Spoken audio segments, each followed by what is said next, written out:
Pat Ziemer here with MagnaWave office hours. I've been gone for a couple of weeks, as you know. Elaine was here last week and did a great job talking about the various machines, the new machine, the Duo that's coming in the Maya series. Very excited about that. If you have any questions about that, please be free to discuss that with me. We're on CastBox this morning. We've added also this morning, we're broadcasting live on LinkedIn, which is kind of interesting and exciting. So that's cool.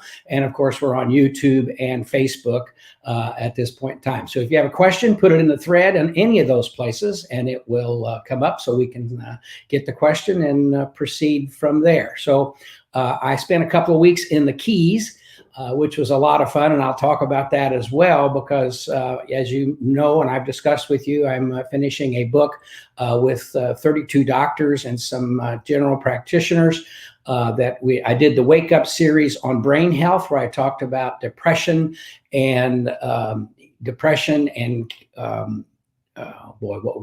aphasia. Dale had aphasia, and so we worked with Dale, and we talked about brain injuries and depression and that type of stuff in the brain book. The new book, the Wake Up, it's called Miracles, and it's Wake Up Miracles, and it's talking about different doctors, different things that they've done that people have felt were miraculous in their results. I've always shied away from using the term the machine's a miracle, or the miracle of the machine is this and that. I shy away from that because quite often people look at those kind of things and think that it's sketchy, if you will. So I don't like to talk about the secret or the miracle of that. However, the name of this book is Miracles. And a lot of people, a miracle is something that appears from above, that appears to come from above, that is amazing or outstanding, is what they typically talk about with the definition of a miracle. So I talked about in this chapter of the book about people that have had results, some results that we have personally and my family experienced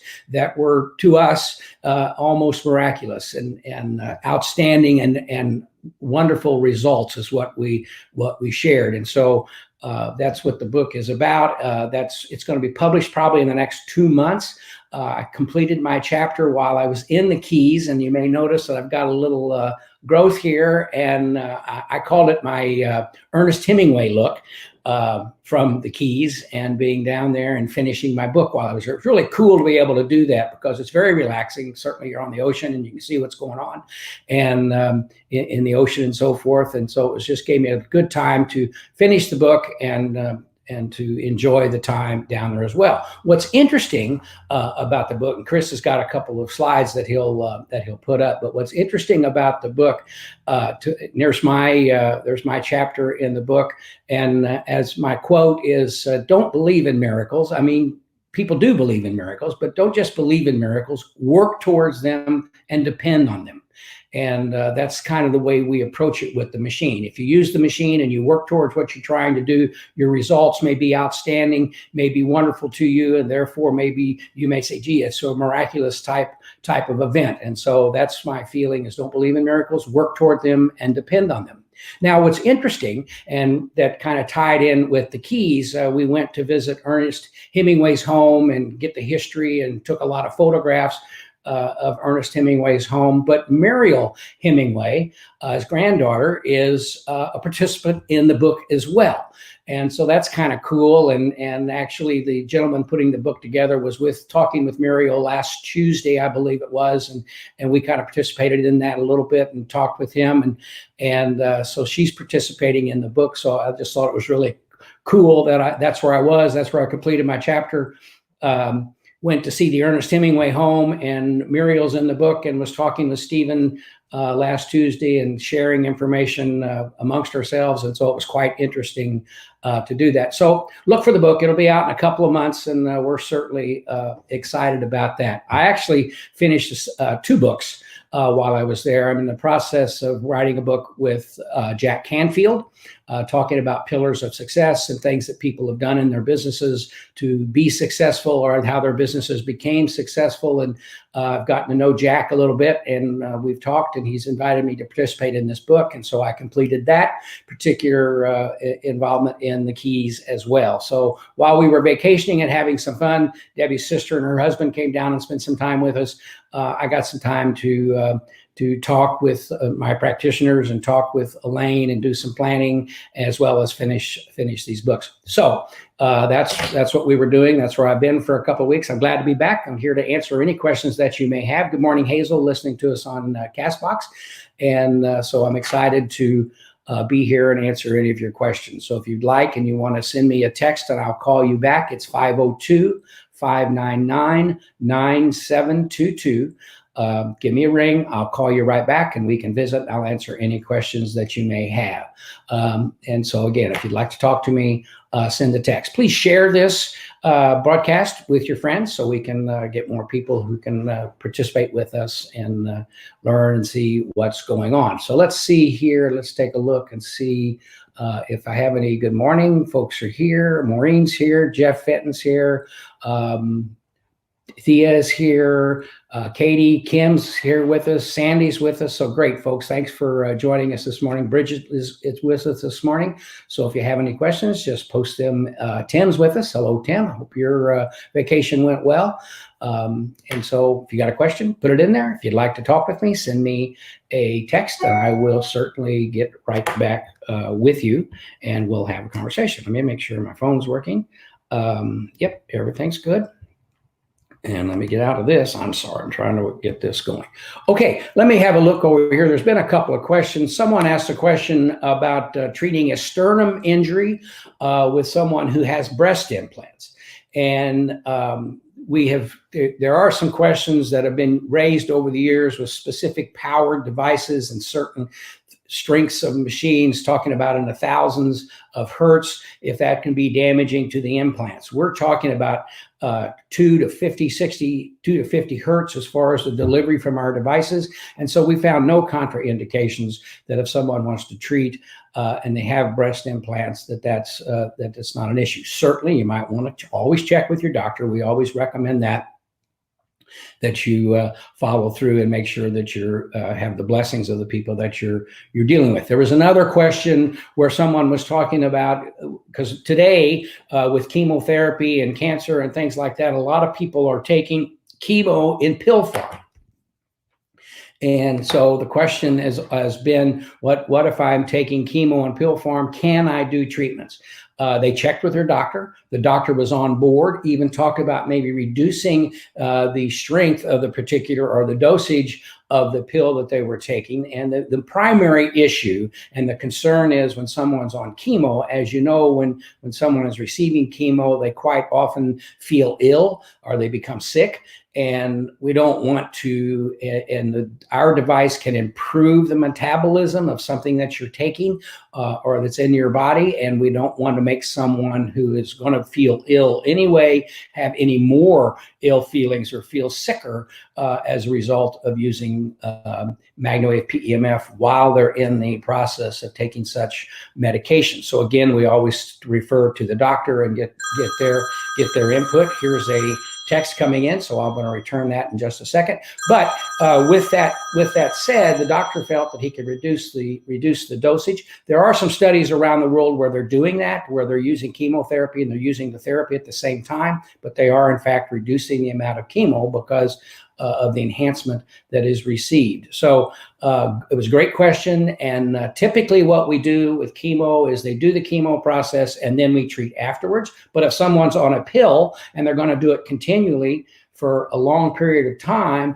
then the question becomes, I would certainly experiment if someone is doing that and the doctor has cleared it, treat them, maybe a shorter duration of treatment for the pain and the discomfort that the folks are feeling, and then stop maybe every other day, and just many different ways to work around that situation to be able to utilize the therapy when someone is on a pill form of chemotherapy. Any other questions? Simply post them in the got a question from Wendy. Let me go to the text here.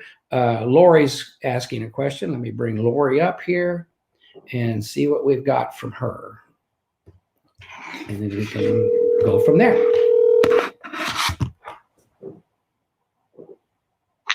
Hello. Good morning, Lori. Pat Ziemer here.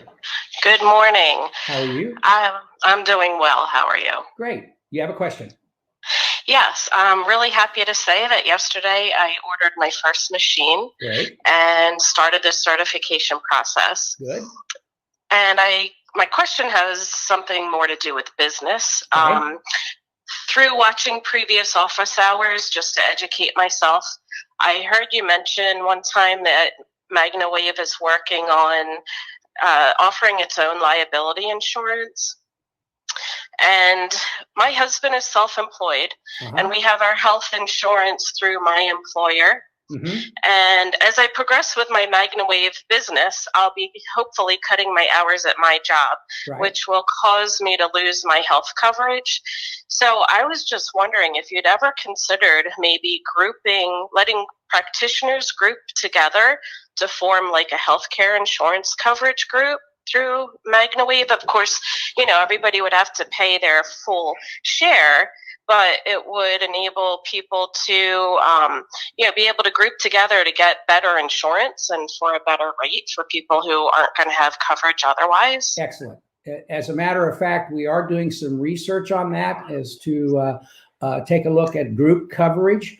The AOPP, which is an organization of PEMF professionals that is just now launching, is doing the same thing. So there may be some way that we could work together on that, or we could hook up with the AOPP and offer that, or they would offer that type of service to the AOPP. We are also working to have a liability package that's available. We do currently have a situation that if you go to a trade show and they're requesting that you have a liability coverage certificate of $1 million or something like that, we can supply those certificates to you for those types of situations where you're at a trade show or something. That's not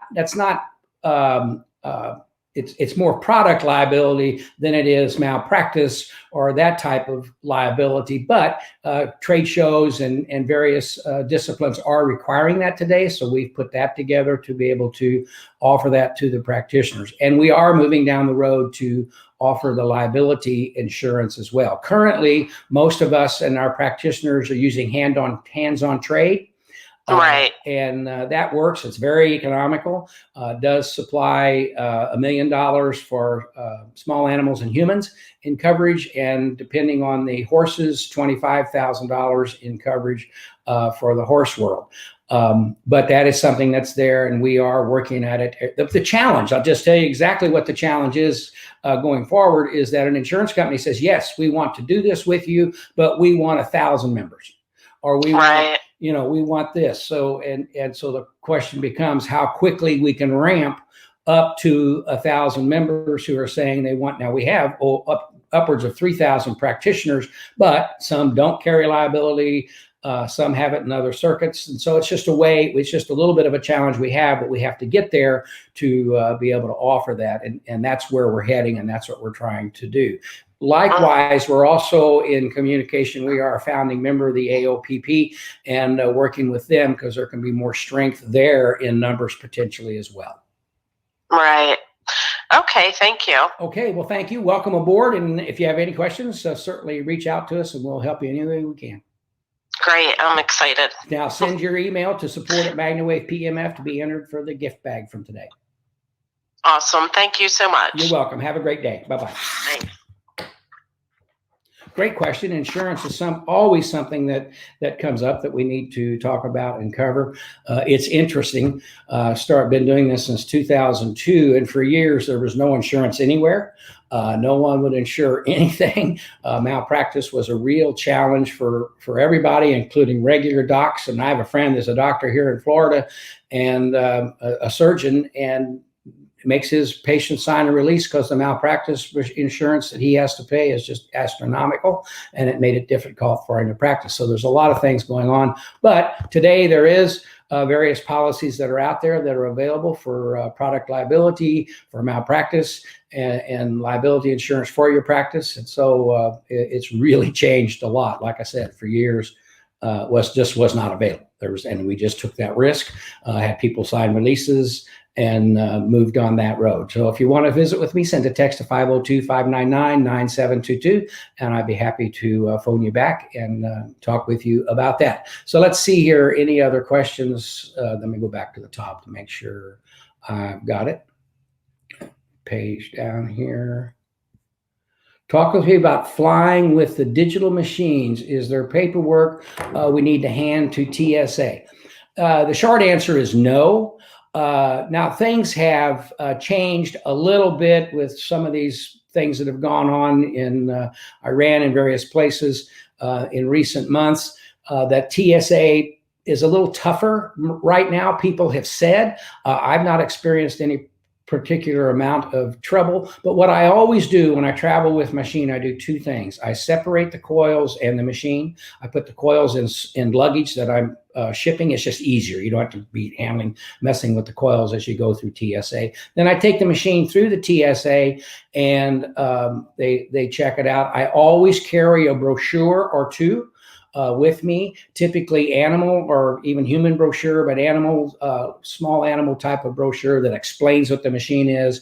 They can see that it is a veterinary device or it is a human type of device. And so it just gives them some understanding of what it is. When the machine goes through the x-ray or goes through the thing, because of the capacitor and the resistors and things that are in there, someone could say it looks a bit ominous, a bit dangerous.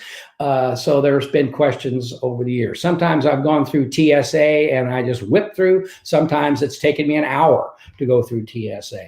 I travel out of Louisville a lot, and so not every day or not every week, but they've kind of familiar now. They've seen the machine enough times and enough different machines going through TSA there in Kentucky that it's really not been an issue at all anymore. But if you're new to it and you're going to an airport you've never been through and you don't know that a machine's been through, they're going to want to know what it is. They're going to check it with the swab for explosives and so forth. So no specific paperwork. I would have a brochure that explains what it is, your business card that shows that you're legitimate and what you're doing, but I would just simply go through. There is no danger to doing that.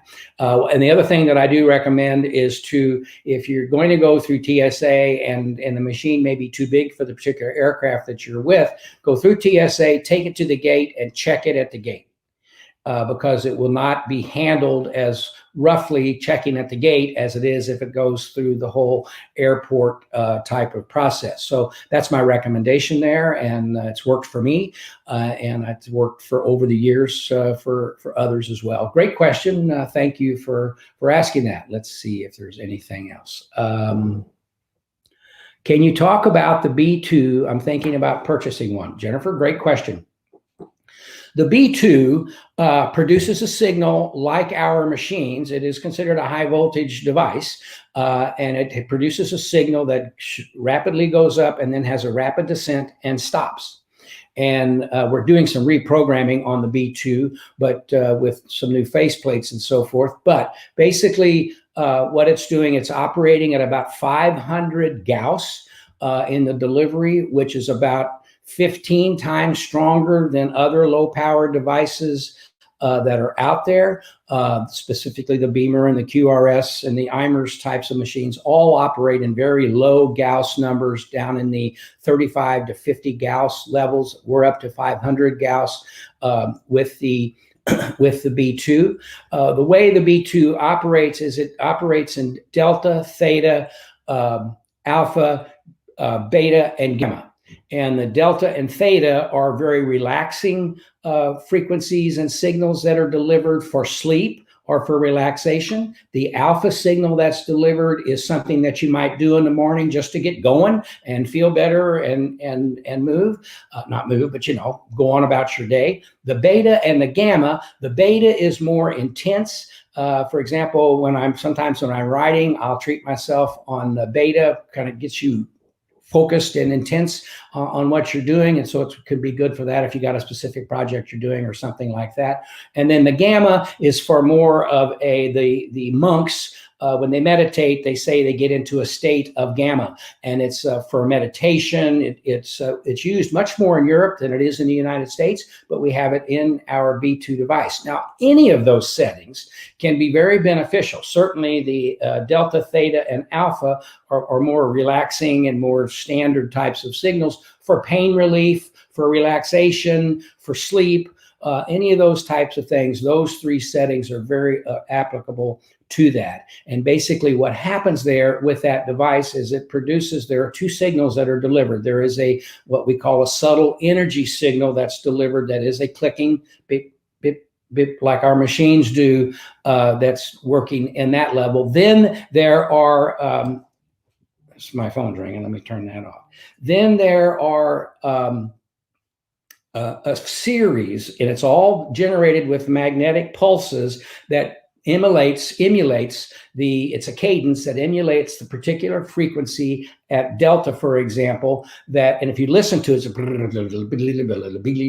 and so it's all designed in this cadence to produce the delta frequency. Same thing goes on theta, alpha, beta, and gamma. So that's how the particular machine is configured. What's going to happen as it goes down the road is there will be several more buttons on the machine that will be specific to, let's talk about pain relief, let's talk about this. It's a little redundant, but we just wanted to make it clearer and more easily to understand. Now, talking about utilizing the B2 machine, the first two settings, delta and theta, will run for 8 hours.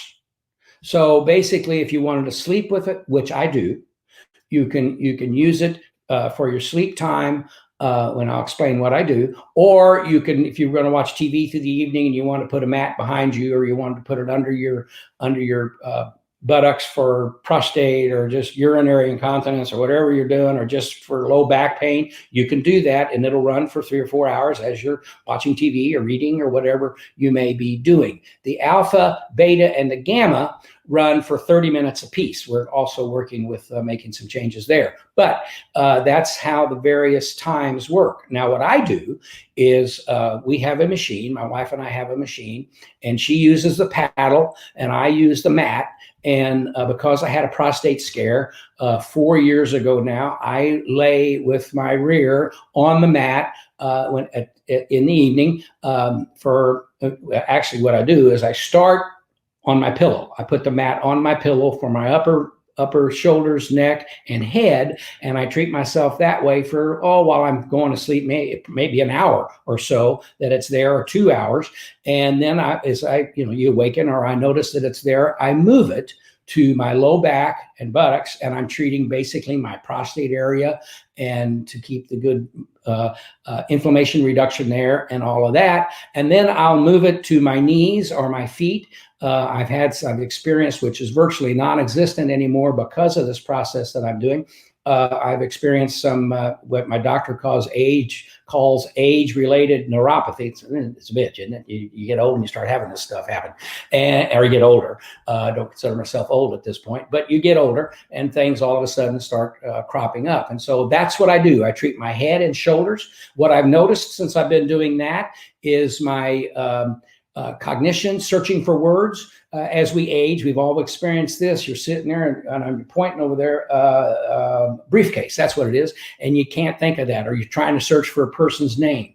And I kind of noticed last summer, I was visiting with my sister-in-law and her husband, and they have a machine in their home, and we got to talking about it and how to use it, how we use it for depression and anxiety and all this kind of stuff. And it just clicked in my head that why not use it just at my age, to use it to have good circulation in your head and brain and to keep things healthier. And so I started doing it. And what I've noticed is when I do it, I don't have the searching for words that I've sometimes experienced, or most of us seem to experience from time to time. So that's how I use it: head, low back, rear end area, knees, feet, and I do it every day, every night, and I sleep with it. My wife last night, she had a crown that came loose and had to go have it worked on yesterday, have the crown replaced. And of course, they're cleaning and drilling and doing this stuff to make sure that everything's ready to go because the crown came off. She was numbed up. She came home and she was fine. But as the evening progressed, the numbness wore off. She started having a lot of pain. And what she did last night is she took her paddle,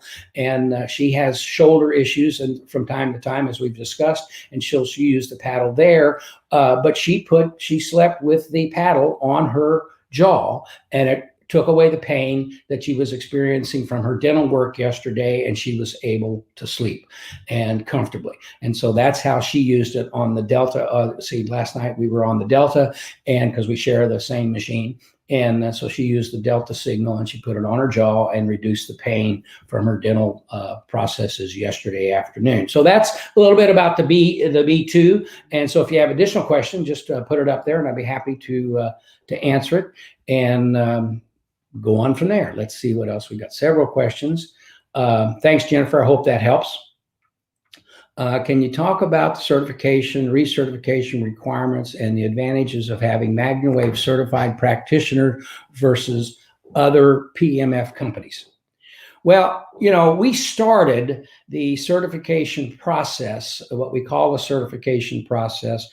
We want to achieve accreditation. We want our education because we feel that over time, regulatory boards are going to require, some of them already are, some racing jurisdictions are requiring that someone is certified or they've been trained to operate a particular piece of equipment and on what it does and how it operates. And so we started the certification process specifically with that in mind. Our certification process, it goes much more in depth, as we can tell, than other companies and what they have done. In the beginning, people started, you got to do what you got to do to compete in this world. I have no fear of competition or anything like that. But some companies put up 3 or 4 videos and watch these and we'll certify you because they want to do it. I can tell you it took a good amount of time and a lot of work to put the program together. We put it up pretty quickly, but to put it together and maintain it. Today, we have 2 people in our certification and training department, Aaron and Teresa, and they're working to continue to further develop and improve the process. And a lot of people have asked the question, why do we have to get recertified? Well, if you're a massage therapist or a chiropractor or a doctor, you have to have CE credits to show that you're staying up on what you're doing and that you're keeping up with the latest developments. And that's called recertification or CE requirements. Some professions require so many CE credits per year. Our current process is 2 years. And so we require that if someone wants to maintain the MagnaWave certification and training process, that they do make sure that they take their additional classes or they learn more and they go deeper to basically give it the credibility that it is and that it provides. And so someone can see that we're serious about our training and about your knowledge as a practitioner going forward. And certainly other folks have created programs now that I'm sure are fine. And but we have ours. It ties in with our brand. It ties in with everything we do. And that's kind of what we're doing with it and how it's working. But that's why the recertification is there. We've had people, frankly, some people get very upset. I got certified and I got it. I don't want to do it anymore. Why do I have to do it? You have to do it because state organizations, various jurisdictions, again, the racing people, the various FEI folks want to know what we're doing and want to know what we're doing to continue that. With that said, as I said, we've got Aaron and Teresa in the certification department. And if you have questions for them, you have something that you want to get specific information on, you can call the office. 833 MagnaWave and talk with Aaron or Teresa, and they'll tell you what's going on. Dr. Amanda Myers is with us now as our medical director, and so we're going to go very deep into improving the education processes that we have. If someone turned on a light tomorrow and said, you have to do this, kind of like the massage people or the acupuncture or the various disciplines that are out there of various therapies, we're there. We want to have what someone has. That's why our digital machines and the manufacturer of the Pulse Pro machines are all involved in testing of the equipment for safety purposes, of testing the equipment so we can move forward with various requirements, CE in Europe, Health Canada, FDA in the United States, and to meet all of those types of criteria, which many companies don't. And maybe they don't have the resources to do it. We've been very fortunate that business has been good and we've been able to reinvest thousands of dollars, in some cases hundreds of thousands of dollars, to further develop and move this process along with regard to the safety, the efficacy of our equipment and how it's utilized. And so that's why all of that is in place, and that's why we're going to keep it in place, is to be the professionals that we want to be and allow you to be the professional that you want to be in your practice. Okay, let's see. We've got another one here. Let's see who we got. This is from Kim. Let's bring Kim up and see what she's got.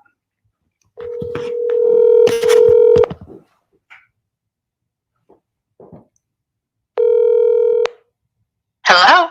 Yes, ma'am. This is Pat. You have a question? Yes, this is Kim Russell, and I was calling to find out. I had some people ask me about the machine. They have just recently found out they have mold in their home, and if the machine would help to flush that out of their bodies. Most certainly, by improving the oxygenation, improving the blood flow, basically allowing the lymphatic system to better do its job to get rid of the impurities in the body and to help flush that out. Yes, I mean, I would think that it would be very beneficial to treat themselves to help get rid of any toxins that they've developed or picked up from that type situation. Certainly, they got to have their home cleaned up. It doesn't do you any good to treat and go right back into the home where all the bad stuff is. But just on the principle, on the basis of talking about improved blood flow, improved oxygenation, a better lymphatic system operation, it would serve to help cleanse the body, which it will help detoxify the body in that type situation, for sure. Okay. Anything else?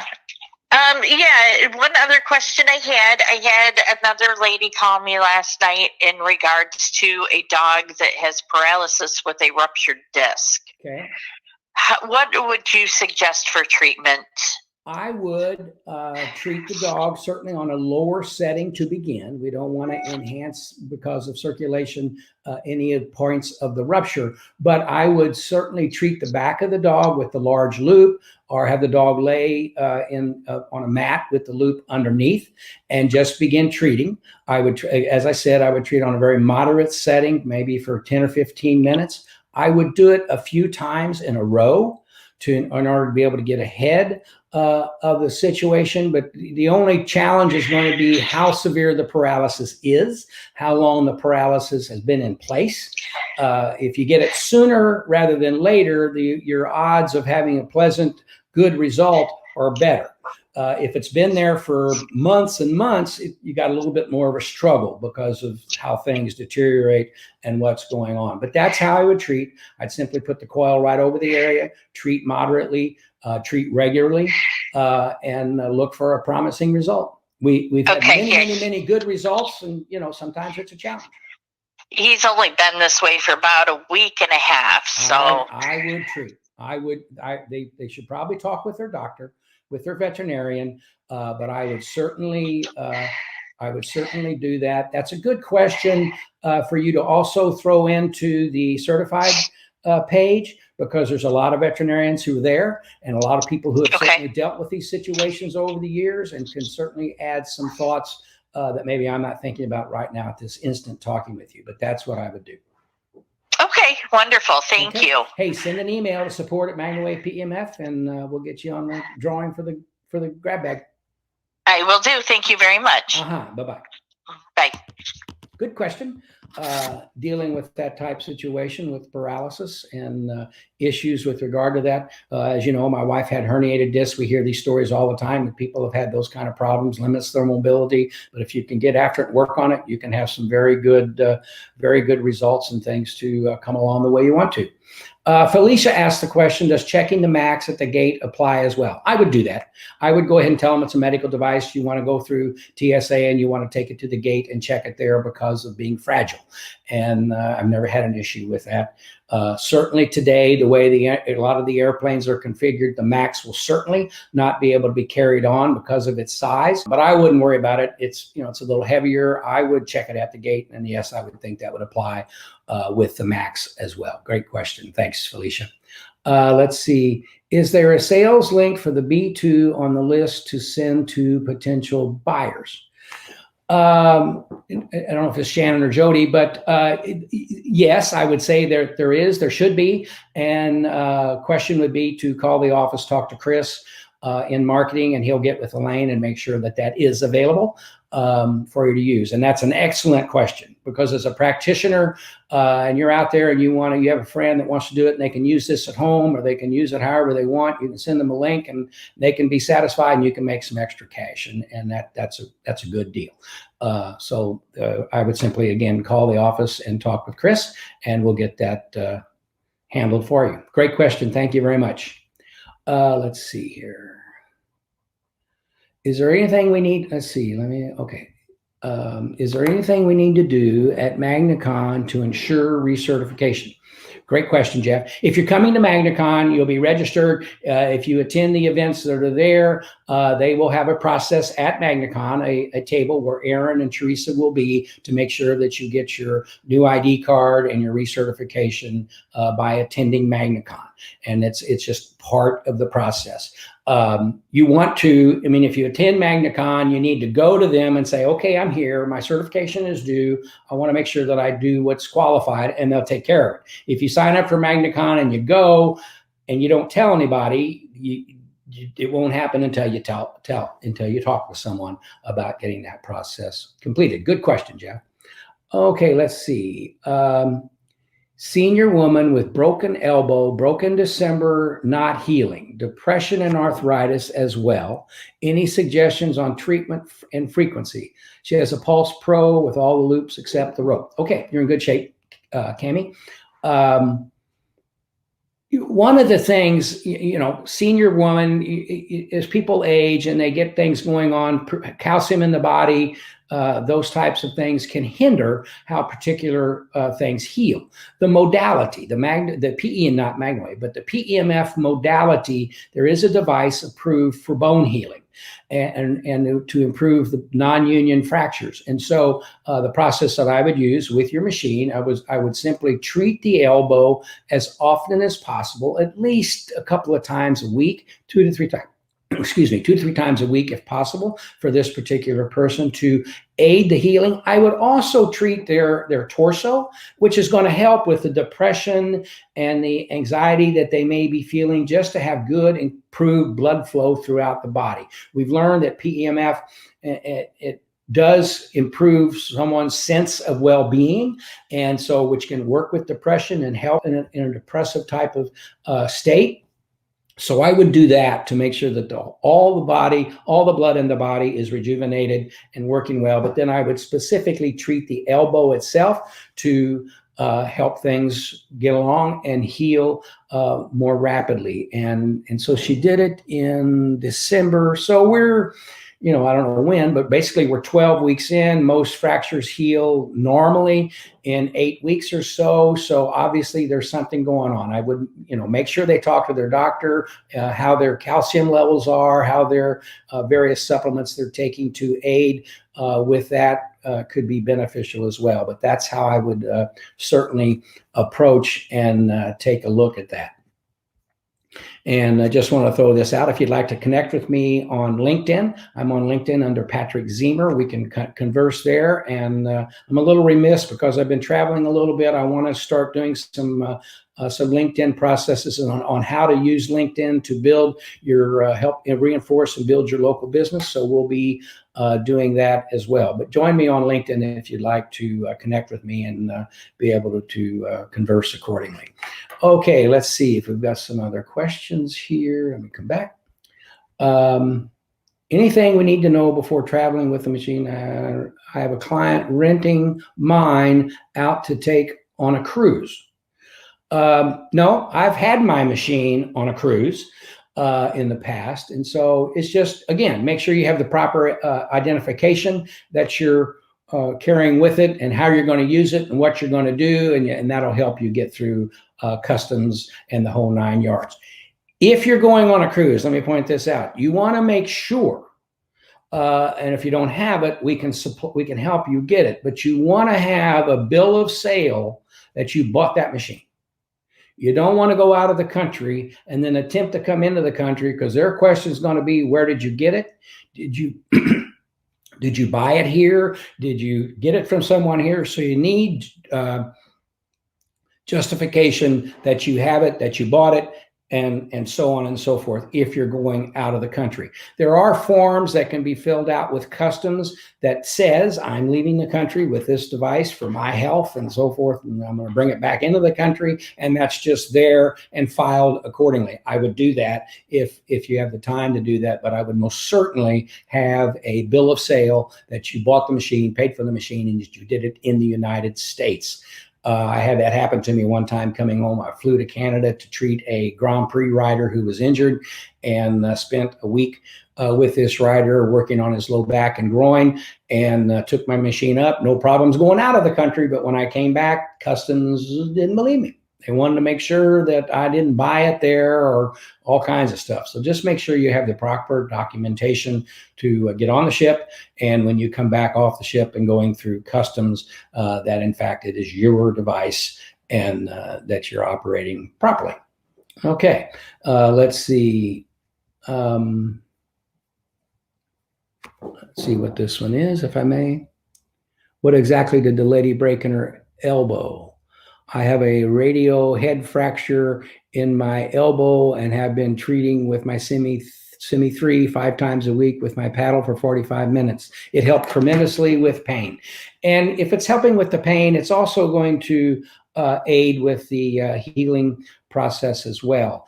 And sometimes minor breaks are much harder. A stress fracture, for example, is just as painful as a break, and but sometimes a little more difficult to go through the healing process. Why? Well, because quite often we keep doing things that we maybe need to relax and not do as much when we have those types of issues. So it makes healing a little more difficult and takes more time in some instances. Okay, let's see. Just people conversing back and forth. It's 9:44. We're moving right along. If you have any questions, simply post them in the box. I'm curious as to, I don't know how many people are with us on, well, let me see here. Can I see, because it shows Facebook. Does it show, I've got some YouTube viewers. Most everyone is with us on Facebook. I don't see, if someone's with us on LinkedIn, pop a answer in there or pop a question or just pop a hello. And so we see that if someone might be watching us this morning on LinkedIn, it'll take some time. People are not familiar with us being on LinkedIn in many cases, and so it's going to take some time for the notifications to go out and to let people know that we are available there. So that's exciting to be on YouTube, LinkedIn, Castbox, and Facebook and YouTube. And so it's a lot of things happening. If you have a question, please put it up there. Janet Hatch, good morning. Janet, thank you for being with us. Let's see. I don't see, am I missing anything? Did I miss a question there, Chris, or anything? I can't tell as I look through the, everything looks to be okay. If we have another question, I will certainly answer it. If not, we will move on and let you enjoy your day and get about your business, and we will do the same and have a good time. Let's see here, give it another moment or so here. Castbox is there for those of you listening on Castbox. Welcome aboard, and thank you for being with us. And let's see, I don't see anything else. Chris, do you? Okay. Well, ladies and gentlemen, I want to thank you for being with me. I'm glad to be back. I got a couple of weeks to do some things, as I pointed out at the beginning of the program, but we're always here to answer your questions. I think one of the things we're going to move towards doing is once a month, Elaine will do a,